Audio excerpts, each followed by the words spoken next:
entendre l'honorable Sutton de la circonscription numéro 11, député de la circonscription numéro 11, PPS. Elle est extrêmement satisfaite que beaucoup de projets ont été faits dans cette circonscription. Mais malheureusement, nous, on ne fait pas comme certains pour faire des montages de photos, Photoshop pour partager sur les réseaux sociaux et faire croire au projet. I have a point of order. The honourable member on the other side of the House is imputing motives and also doing allegation of montage de photos. I ask that he withdraws that because this is also irrelevant to the budget speech. Honourable member, no, honourable member, this is what we call insinuation. So you are a seasoned politician. You have a very good speech, I guess. And so withdraw that word and continue your speech. I withdraw, no, but nobody, I haven't mentioned her insinuation, name. You don't have to I name haven't anybody. You no, insinuate. I haven't mentioned her name, sir. Yeah, But withdraw anyway, the word. Anyway, notre circonscription, la circonscription numéro 20, n'a pas été privilégiée comme d'autres circonscriptions, celle numéro 11. Et j'espère que notre ami, le ministre des Finances, n'a pas oublié, ne va pas oublier les promesses faites sur notre circonscription, surtout au niveau de Beaubassin, à la rue Popénécy. Et c'est de quoi je parle. Il a passé toute son enfance.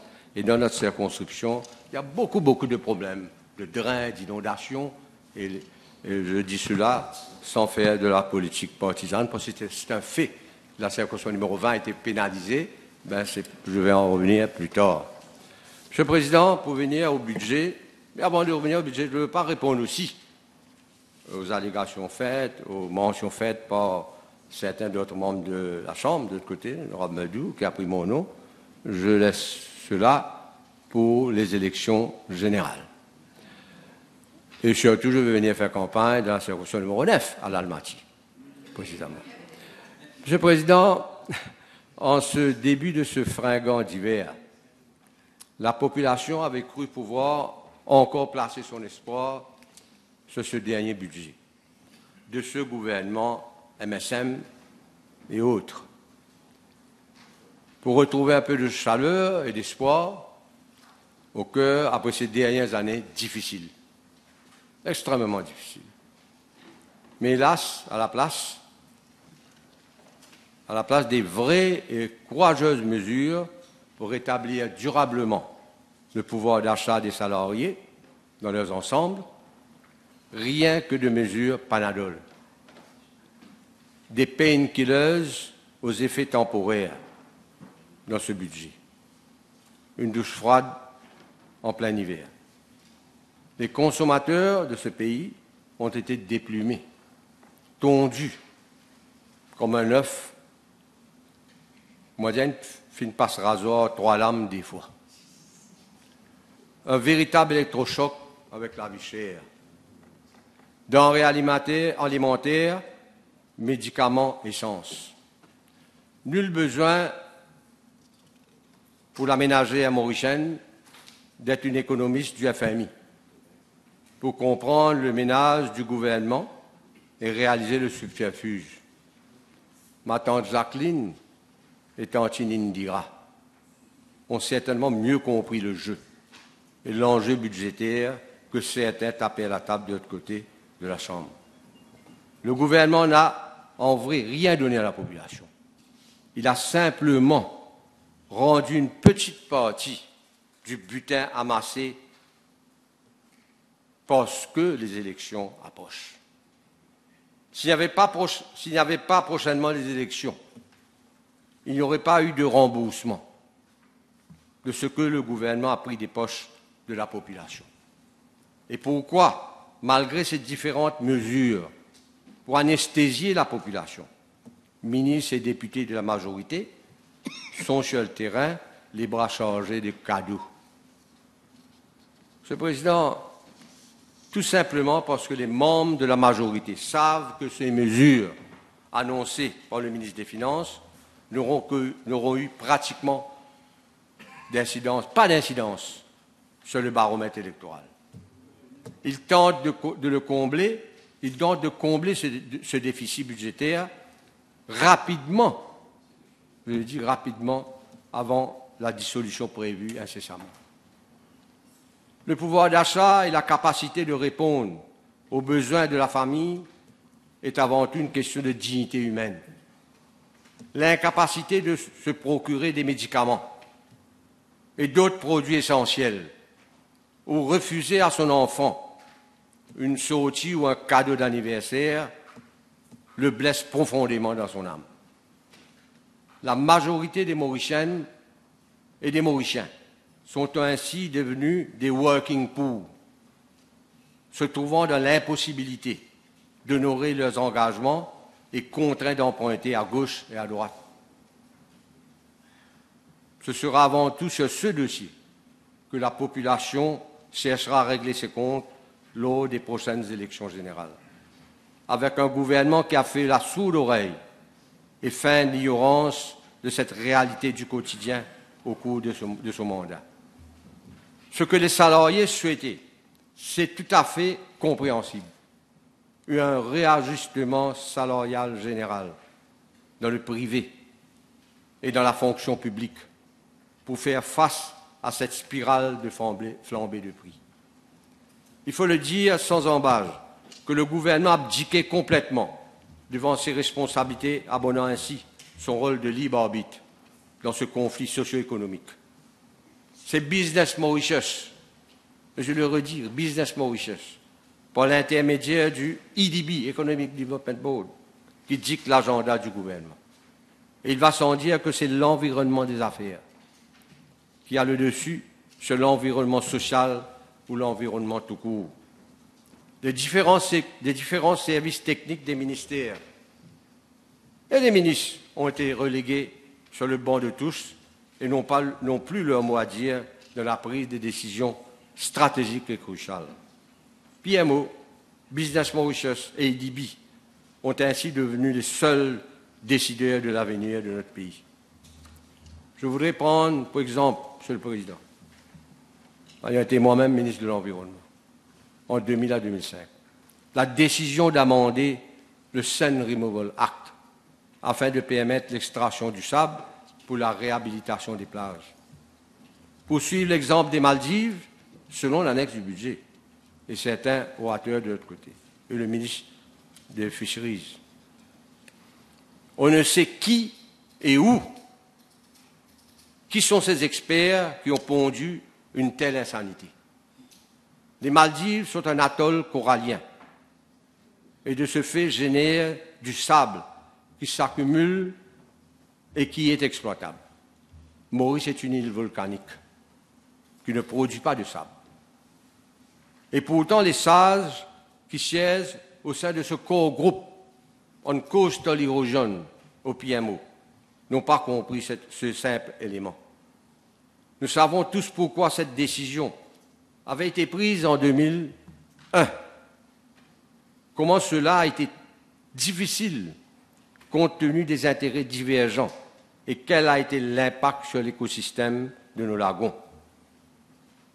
Après cette décision que nous avions prise, la qualité de l'eau du lagon s'est améliorée et les coraux ont commencé à se propager et les poissons sont revenus. Et on a ainsi sauvé une bonne partie de nos lagons. Imaginez un instant s'il fallait puiser le sable du lagon pour construire autant de maisons et d'infrastructures routières. Dans quel état seraient nos lagons 20 ans après? Le gouvernement d'alors a dû payer des compensations énormes aux extracteurs de sable et qui ont fait beaucoup des gens qui étaient mécontents. Mais on avait pris cette décision stratégique. J'ai appris que c'est un sous-comité de ce core groupe présidé par le Business Mauritius et soutenu par le ministère du Logement et du Tourisme qui aurait imposé cette décision. Un ministre qui fait habituellement la navette entre Trocef et Trobiche aurait piloté cette démarche insensée, que je le redis, insensée. Question de faire la politique autrement.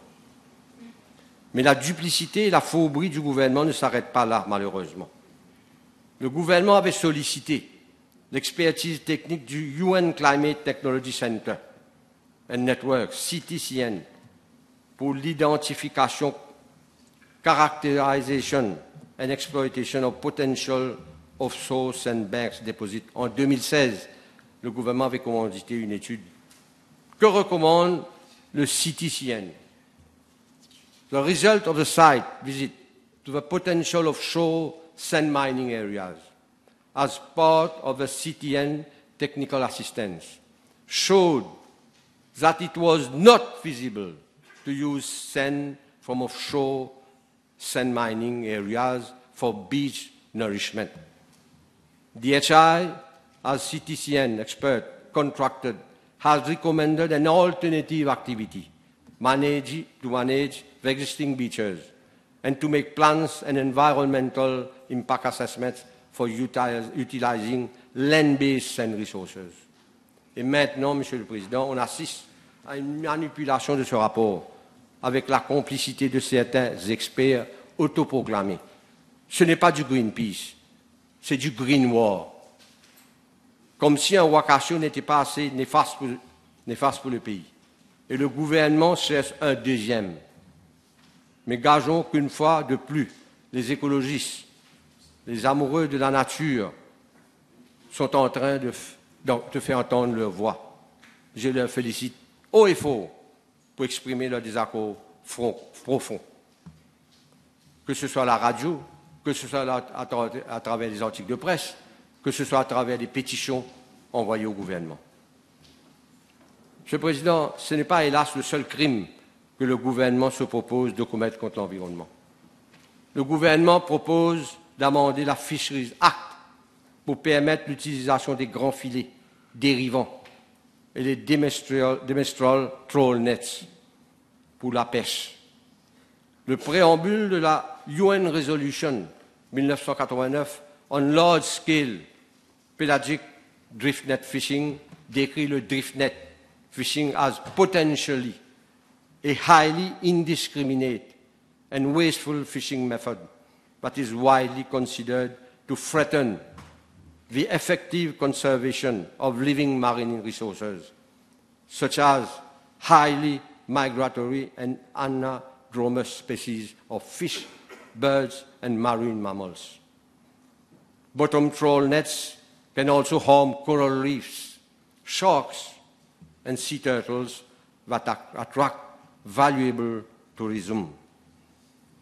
Comment réconcilier cette posture alors que le gouvernement veut créer des marines protected areas de notre zone économique exclusive? Monsieur le Président, je me pose la question. Avons-nous vraiment un ministre de l'Environnement dans ce pays?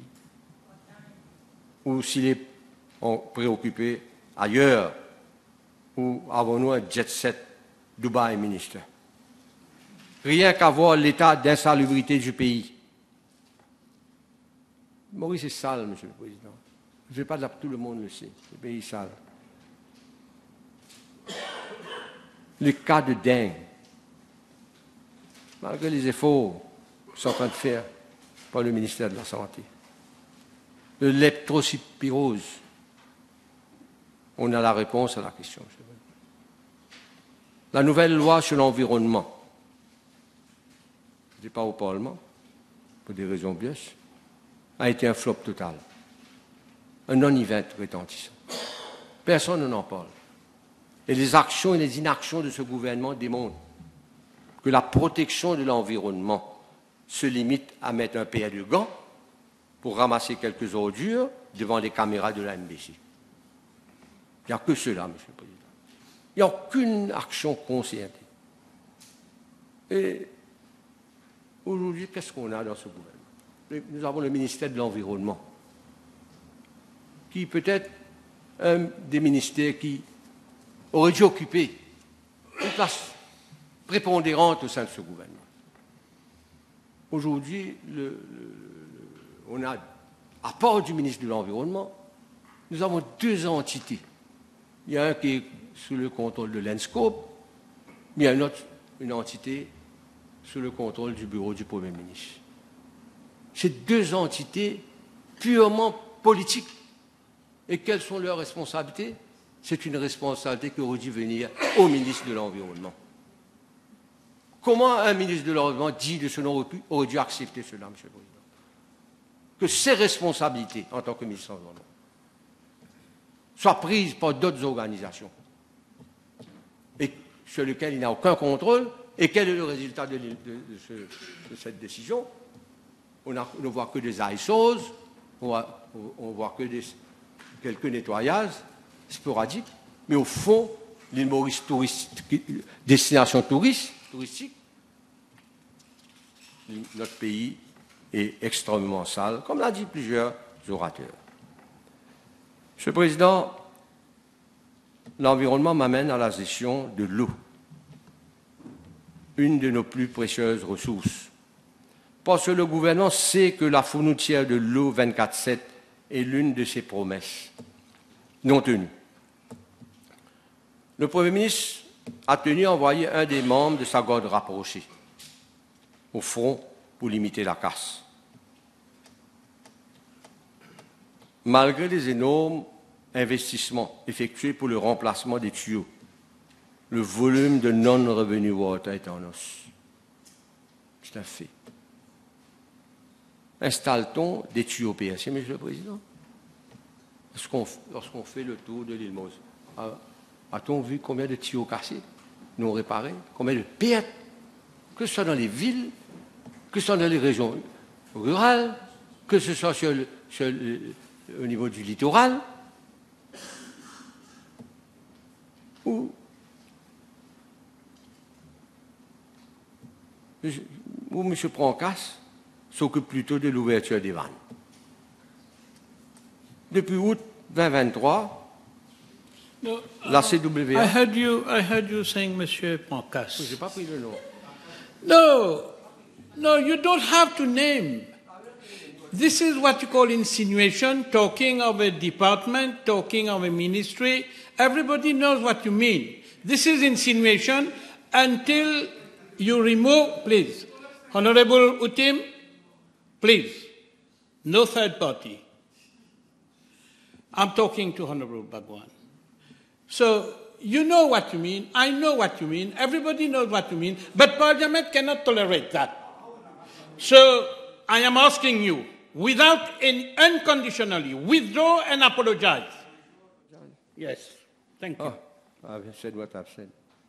Depuis août 2023, la CWA a connu le départ de plus de 30 employés depuis que ce Blue Eyed Boy a été délégué par le bureau du Premier ministre à la CWA, plongeant l'organisation dans un état de crise.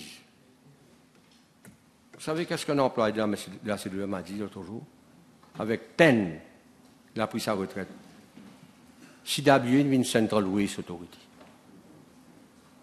Ces départs auraient été motivés par des conflits avec la nouvelle direction et la mauvaise gestion.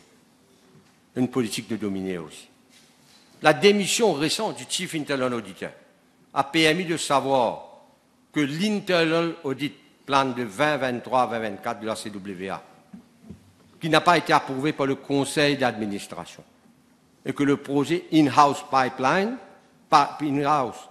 Replacement Programme soulève des questions sur les contrats attribués pour ces travaux et le choix des prestataires.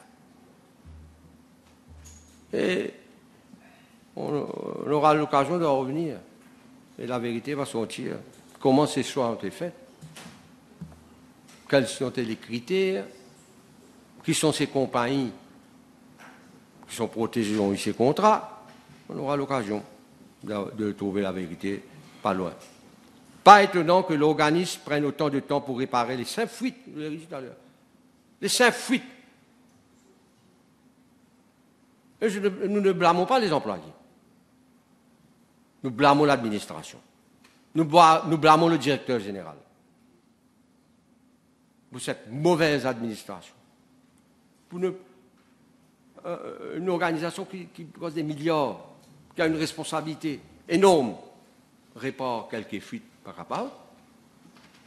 Monsieur le Président. Et les gens sont en colère. D'un côté, nous n'avons pas d'eau, de l'autre côté, il y a des fruits.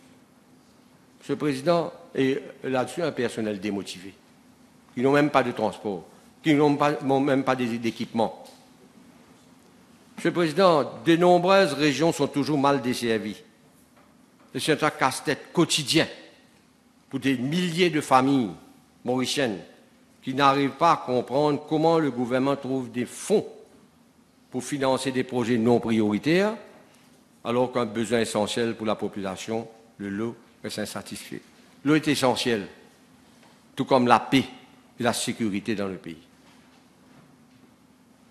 Je venais donc au chapitre de l'eau en eau. Une hausse de la criminalité et de la délinquance juvénile découlant de la prolifération du trafic de la drogue et de la situation économique du pays. Les signoses et les personnes vivant seules sont des proies de choix pour ces cambrioleurs. Et nous, je ne sais pas combien de millions nous votons pour la police. La seule réplique ad nauseam du gouvernement, c'est le recrutement des policiers. Nous pouvons recruter la police. Mais déjà, Maurice est déjà l'un des pays avec le plus grand nombre de policiers par tête d'habitants au monde. Singapour dispose de 200. Les États-Unis, 278. L'Allemagne, 349. La France, 422 par tête d'habitants. Maurice a plus de 1000 policiers par tête d'habitants. Non, c'est le mode de recrutement, la formation, les conditions de travail, le manque d'équipement, l'absence de méritocratie et surtout l'ingérence politique qui sont les mots qui affectent l'efficacité de la poste policière. Et puis trop de policiers sont affectés à des tâches non policières. Les récents exercices de promotion, les fonds ont été votés ici même au Parlement, au sein de la force policière, ont provoqué une énorme frustration quand il était visiblement teinté de favoritisme. Mais comment vous allez demander à ces policiers qui sont frustrés, qui se sont battus pour qu'ils ont leur promotion. Et aujourd'hui, ce sont des protégés politiques qui sont nommés. Une force intègre est formée essentielle pour maintenir l'ordre et la paix dans ce pays à vocation touristique. L'intégrité, mais pas que de la force policière, évidemment. Il faut un minimum d'intégrité. Dans toutes les institutions du pays également. Et l'exemple doit venir d'en haut. Monsieur le Président, j'ai regardé l'autre jour avec un air amusé les gesticulations du ministre de l'Agriculture, qui semble sorti d'une longue hibernation.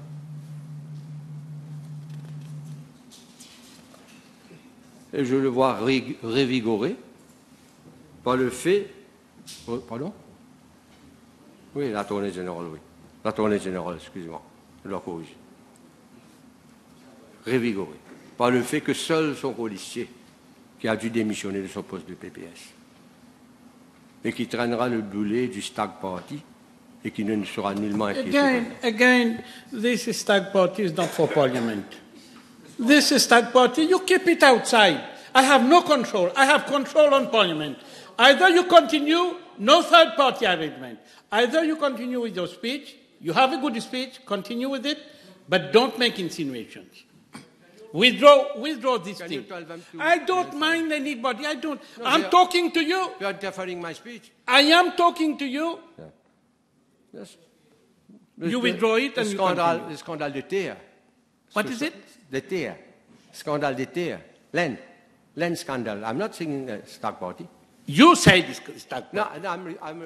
No, I'm not here to discuss with you. Members should not discuss with the chair. The chair gives orders and you execute.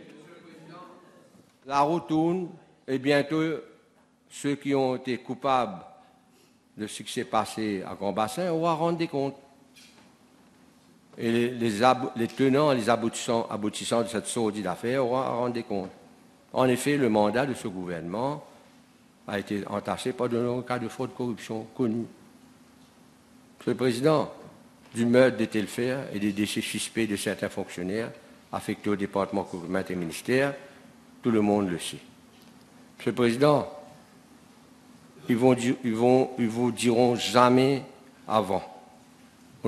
Jamais on n'aura vu une telle voracité, une telle avidité, et même au plus fort de la douleur nationale, en raison de la pandémie de Covid. Certains proches du pouvoir ont abusé sans scrupule de la situation pour remplir des coffres. Chauve-souris, sautisségon avec sa manne vorace. S'il y a un secteur, Monsieur le Président, nous serons appelés en committee stage au gouvernement lors de l'adoption du budget à voter une somme de 100 millions de roupies. 100 millions de roupies, on nous demande de voter à page 203 du budget, Gambling Regulatory Authority, 100 millions de roupies. C'est pas un sou. 100 millions de roupies pour l'organisation, le contrôle des courses, la création du Horse Racing Division. Excuse me, I'm warning you. I will not tolerate, I'm not saying you're doing it, but I'm warning you, I will not tolerate any lobby in favor X, Y, Z as far as horse racing is concerned. You talk facts and figures, and you talk what government is responsible for. What the Ministry of Finance, GRA or Horse Racing Division is responsible for, I will allow you to bring your observation and remarks, but not the private sector and people not concerned with Parliament and the budget. Please, continue. Monsieur le Président, l'échec de ce gouvernement est palpable. Le ministre des Finances l'a concédé lui-même. Le gouvernement a joué sur les mauvais jockeys, qui sont que des apprentis. Le ministre des Finances l'a concédé au Parlement que 506 millions. Les revenus sur les paris, c'est dans le livre, hein, pour les courses du 16 juillet à mai 2024. Revenus, 506 millions. Et ça arrive à 282 millions officiellement. À qui la faute? C'est une faute. Pourquoi le revenu qu'aurait perçu le gouvernement a été réduit drastiquement? Est-ce que le gouvernement, à travers le Horse Racing, a taclé le problème de paris illégaux? S'il n'y avait pas de paris illégaux, quels auraient été les revenus perçus au gouvernement? Peut-être milliards, je dis des millions et des millions, comme dans le passé. Est-ce que la Mauritius Revenue Authority a eu un contrôle sur le revenu des opérateurs, surtout le principal orateur? J'ai moi-même posé 22 questions parlementaires en 2014 jusqu'à maintenant. Mon collègue a soulevé des questions, d'autres pas. Quel contrôle? Le ministre a répondu. Plusieurs fois, j'ai fait appel au ministre sur le rôle de la GRA et que nous votons des millions. Un certain M. Débé qui est sur le board, je ne peux pas mentionner le nom. C'est dans le Hansford, ça. Quel contrôle? Et on nous a dit qu'on vient avec un nouveau Horse Racing Division, après le rapport Paris, les choses vont changer. Qu'est-ce que nous avons? Il y a eu, le gouvernement est venu avec un changement, en retirant le champ des morts, donner à Quarec, une organisation gouvernementale, je crois, tombe sous le bureau du Premier ministre ou le bureau du ministre des Finances. Quels ont été les résultats? Est-ce que cette nouvelle entité, le Horse Racing Division, avec le GRA, revu dans la loi, est-ce qu'ils ont bien fait leur travail? Est-ce qu'aujourd'hui, le champ des morts, c'est un public property? Ça tombe plus sous la responsabilité de la municipalité de Pau-Louis, ça a été retiré. Allons voir l'état du champ de Mars. Moi, je suis né à Pau-Louis, je suis un enfant de Pau-Louis. Le champ de Mars, c'est un patrimoine national. Je connais pas mal de gens qui m'appellent, mes collègues, Ousmane Mohamed et Reza Outim, chaque matin, les gens qui habitent autour du Champ de Mars pour nous dire, voilà, l'état de dégradation du Champ de Mars. Voilà un peu le résultat de ce changement de décision du gouvernement, du Horse Racing Division, de donner un nouveau opérateur à opérer au Champ de Mars et aujourd'hui, qui sont en train de céder sa place, je veux dire. Et il n'y a pas eu de transparence, tout le monde le sait, comment cela a été fait, comment le tapis rouge a été déroulé pour la mafia. Monsieur le Président, je ne veux pas revenir dans... Vous m'avez dit de ne pas parler de la MTC et autres. Vous m'avez dit. Mais c'est l'histoire. Aujourd'hui, c'est connu dans la presse que le gouvernement demande à la MTC de revenir. Ce n'est pas moi qui le dis. La MTC a même eu des réunions avec des hauts... This is not in the budget. No, but... What is the agreement between... Please, listen to my observation. The budget, you have to give your observations on the budget. Whatever arrangement is being done between government, MTC, or whatever private sector, government is free. And private sector is free in this country. Leave it apart. Don't bring it in Parliament. In Parliament, you make observations on the budget speech, and you comment on that, facts and figures. Which we are being asked to vote for the Gambling Regulatory Authority and the Horse Racing Division, which is mandated by law to control the organization of horse racing. Why are we giving 100 million? What type of control the Horse Racing Division will be having? The recruitment of personnel at the HRD, the people who are leaving the HRD, the Miami's of Mr. DB on the HRD. This is what I'm saying. 100 million, sir. This is good. Yeah, Continue. the members, the political members, which are appointed of the board of the HRD. What are the revenue? The legal advisors which are being paid. We're asking questions, we don't have reply. This is at the time for us to ask questions to government. Give us the name of the legal advisors. Give us the name of the board members. How much do they perceive as fees? This is what we are asking. How these members, if you want, you tell me to withdraw, they are members of the board, very top members of the board. What has been the implication of one operator in the wedding of their members of the family? We all know this. So, 100 million, sir. Public money. We'll come at committee stage again. Continue. Yeah. You're doing very well. Beg your pardon? You are doing very well. Yes, I am an eminent lawyer. Of course. Public lawyer. Hein? Monsieur le Président, l'image que projettent les courses et que le gouvernement nous demande à voter 100 millions, aujourd'hui, il n'y a que le règne de la mafia, Monsieur le Président. Et vous savez quel est le slogan de cet opérateur? Plus joli ensemble, pas plus joli, plus vilain. Ça ne m'a aussi fini. Monsieur le Président,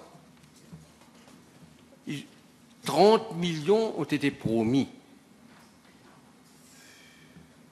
La diarrhée va être promis aux propriétaires, Antonin. 30 millions. Rien. Et il y a pas mal de fraude et de corruption. La Quarec, un prochain gouvernement, je le dis et je le redis, il y aura une commission d'enquête sur toute cette affaire des courses. Ça, c'est un fait, je le dis. Beaucoup pour payer cher. Monsieur le Président, me demandé de ne pas rentrer sur l'aspect de Personal Management License, de ne pas parler sur les jockeys, de ne pas parler sur les entraîneurs. Et l'île Maurice entier, tout le monde le sait, comment cette mafia opère au Champ de Mars. Monsieur le Président, les courses derrière, nous qui pouvons faire galoper les courses. Le changement est imminent, Monsieur le Président, et c'est le peuple qui ouvrira la grande porte pour le nouveau Champ de Mars. Monsieur le Président, déjà en écoutant les tirades répétitives des membres du gouvernement, Ramboulam Béranzé, plusieurs membres, hein, On le dit. On devine que la peur s'est déjà installée au sein de ce gouvernement. Bien des secrets se retrouveront sur la place publique. Moi, je ne veux pas revenir sur ces grands scandales de patents taxi et autres de l'époque. Qui était attaché de presse, qui a démissionné, ça, je ne vais pas démissionner.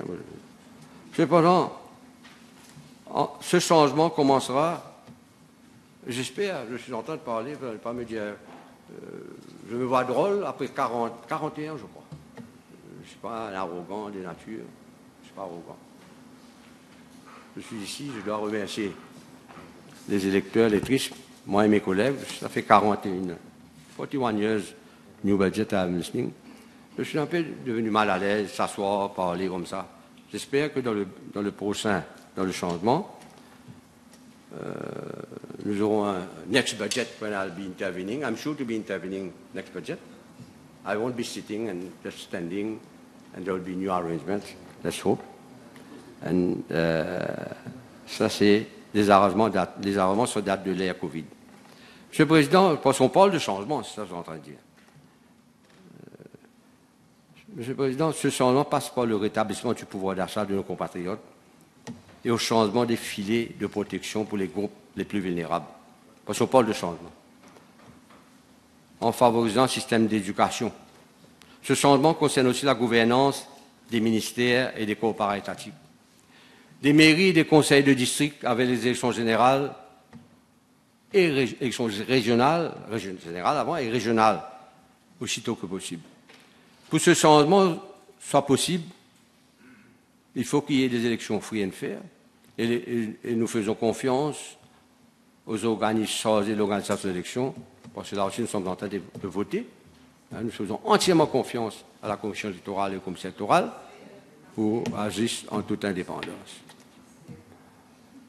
Monsieur le Président, notre nation est en quête de fierté. Le changement va venir. Le changement est en route. L'alliance gouvernementale, content par content. Ça va être le vœu du peuple. Le changement arrive à grands pas, pour un grand coup de lessive, crachère. Et le peuple en a assez. Nous sommes en train de débattre le dernier budget de ce gouvernement. Le dernier budget du gouvernement MSM. Certains, je ne vous ai pas interrompu, madame, laissez-moi tranquille. Certains, peut-être, ont perdu le repère. Ils ont oublié que grâce au MMM, ils sont devenus députés. Grâce au MMM, ils sont devenus ministres. Grâce à certains, ils sont devenus maires aussi. Ils oublient. Ça, ce n'est pas ce qu'on peut erase. Mais venir aujourd'hui, parler sur le MMM, parler sur Paul Béranger. Vous oubliez, c'est grâce à Paul Béranger, MMM devine les meilleurs. Je termine. Please, I'm giving you a few minutes to conclude. Listen. Although this is true, but it doesn't concern the budget. Also, it is, you said 41 years you've been in politics in all this. Oh, my God. Please, finish it. Finish your speech. Allowed to reply to them, sir? Listen. The conduct of debate is the following. The leader of the opposition started with the whole thing of politics. Then members from the government side rebutted. That is rebuttal. So whenever members from the government side talk about politics, it's to rebut, and I judge if there has been an argument along that line. I allow it. So if you're introducing new argument, political argument, then it's not good. It's only a rebuttal, okay? Because then we will not be speaking on the budget. You have to speak on the budget. Because we have been The budget is not about Paul Béranger, about becoming minister, about becoming this and that. No, this is cheap politics. No, this is not the issue. This is not the issue because Honorable Boulel, go and consult Hansard. You want a copy? Go, maybe you are not. Yes, but Honorable Boulel started with the political issue. So they are rebutting. This is how it takes place in Parliament. You see? You will agree, and it's time. Time is over. I stop you there, please. Thank you. So I don't have time to discuss with you. You had so much time to talk about everything, the whole budget.